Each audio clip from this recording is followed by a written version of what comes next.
Good morning, good afternoon, and good evening once again, ladies and gentlemen. Welcome back to my online classroom. Today is Wednesday, May 20th. Before the student learning goal and poll of the day, just some important reminders for all of my students, as I laid out in more detail during this past Monday's video.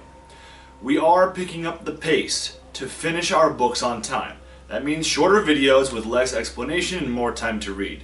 I've scheduled Zoom meetings for my classes this week Friday, 12 o'clock noon for English 12, and there will now be 2 times for English 10, one at 2 o'clock and one at 3 o'clock just for students in Algebra 2 who had a conflict with the Zoom schedule. If you're not in Algebra 2, yours is the 2 o'clock meeting. Invites for the Zoom will be sent out Friday morning with the link to Friday's video. Make sure that you have watched that video before joining the Zoom. Algebra 2 students, plan accordingly. This means that you'll need to watch that video and do the reading for it before joining Algebra's Zoom. Instead of a Monday video next week, we will have a Tuesday video. This is because Memorial Day is Monday and I'd like for you to spend time that day remembering our country's fallen heroes in the military. Be on the lookout for announcements from Mr. Crook and Mr. Reynolds for days that you'll be needing to drop off school supplies, being textbook, calculators, instruments, etc. Only seniors will be turning in their laptops and chargers. Also, if anyone ordered a yearbook, you will probably be picking them up at that time as well. And finally, a reminder that your final exam was changed to a final essay due June 5th. None will be accepted afterwards. The essay prompt is as follows.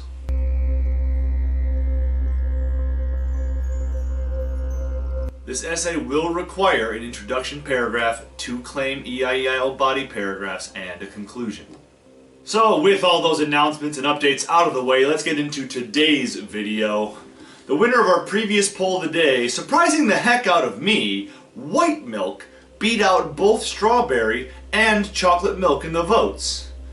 I suppose this does make sense since white milk is an original, a classic, and the other two wouldn't even exist without it, since they are just flavored variants, but still. I love me some chocolate milk. I promise I'm an adult. Now for today's poll, during quarantine we've all had our own escapes from reality and much needed distractions. One very popular one, at least for a while there, was Netflix's documentary, Tiger King. So, the poll of the day, was it good or was it bad? Your student learning goal for Wednesday, 5/20, I can prepare for the final 4-paragraph essay due June 5th.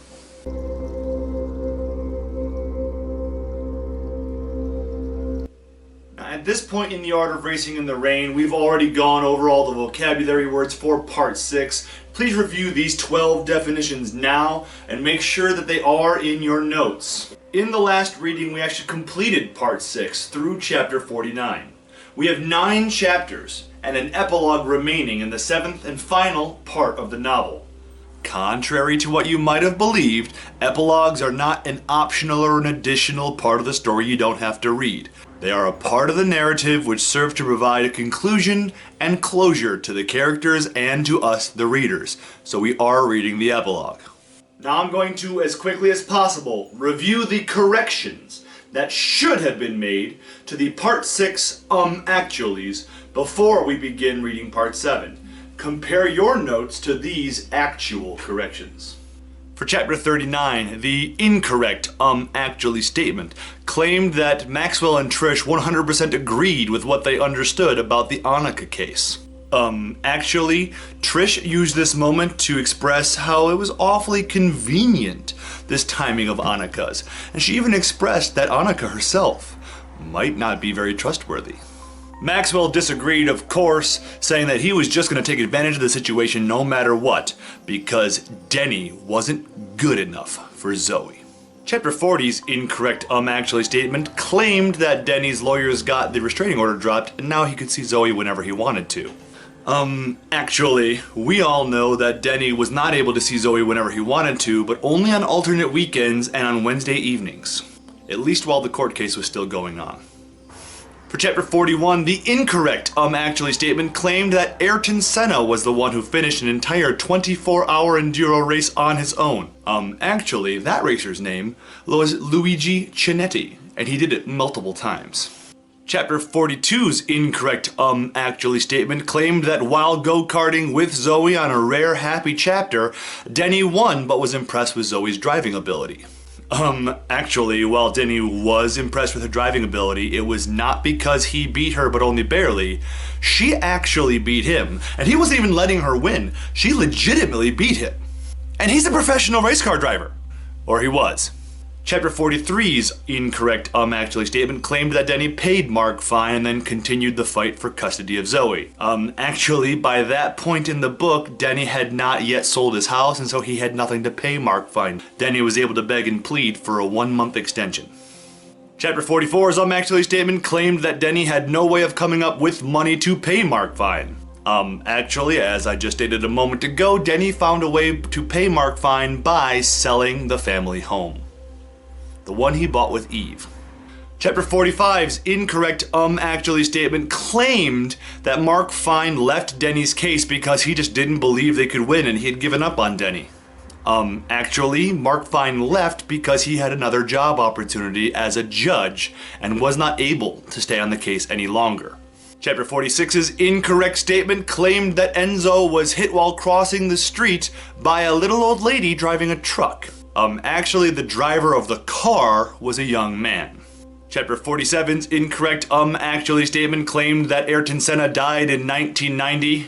Actually, he really died in 1994. And if we'd had more time together in class, we would talk a little bit more about Ayrton Senna and how his memory had a strong influence on the writing of this book, but we unfortunately did not have time. Chapter 48's incorrect actually statement claimed that one of Denny's credit cards was declined while trying to pay the medical bills for the life-saving procedures that Enzo underwent after being hit by that car. Actually, what was especially embarrassing and heartbreaking about this already terrible chapter is that both of Denny's cards were declined, not just one. He even had to ask for some of his cash money back from the doctor so that he could put gas in his car. And Chapter 49's incorrect actually statement claims that Denny went back to his old family home to sign over the custody papers surrendering custody of his daughter. Actually, Denny did not go to his old home for that act. He went to his friend Mike's house. Mike and his husband Tony, those two remained Denny's steadfast friends throughout all of these troubles. And it was here, at the moment where Denny was about to sign away his rights as Zoe's father, when Enzo had the realization. The zebra. The zebra!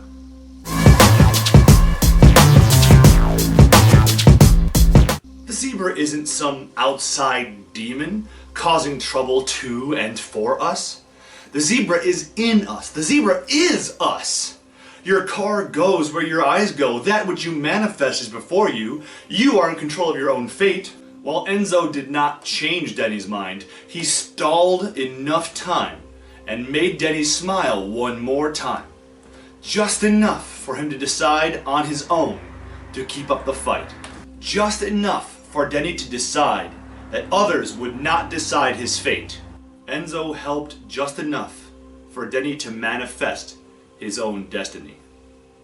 Pause the video in a few moments to read chapter 50. It will reintroduce a character that we actually have met before, if you recall, much earlier on in the story when Denny, Eve, and Zoe were all still living together. If you look at chapter 16, it's at the peak of Denny's professional racing career. He'd begun meeting important professional sponsors and owners in the racing industry, and a man named Luca Pantoni was having dinner with them one night.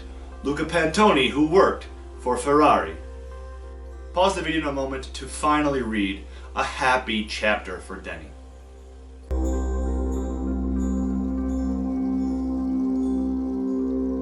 Now that you have finished the reading, look at this incorrect description of chapter 50 and correct it in your notes in the brand new page, part 7 guided notes. Remember this following prompt for your final essay, which is due June 5th. That is 2 weeks from Friday. One central idea of the novel is that which we manifest is before us. Your car goes where your eyes go. and that we are the ones in control of our own destiny. In a 4-paragraph essay, explain how Denny proves this central idea to be correct. Write an introduction to your essay, use the claim EIEIO format for both body paragraphs, and finish your essay with a conclusion that wraps up your ideas.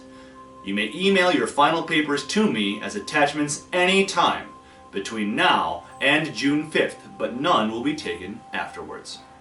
So, that's all for today's video, everyone. Remember our Zoom meeting this Friday. Watch the video that comes out that day before joining the Zoom. Let's have a great rest of the week, everyone.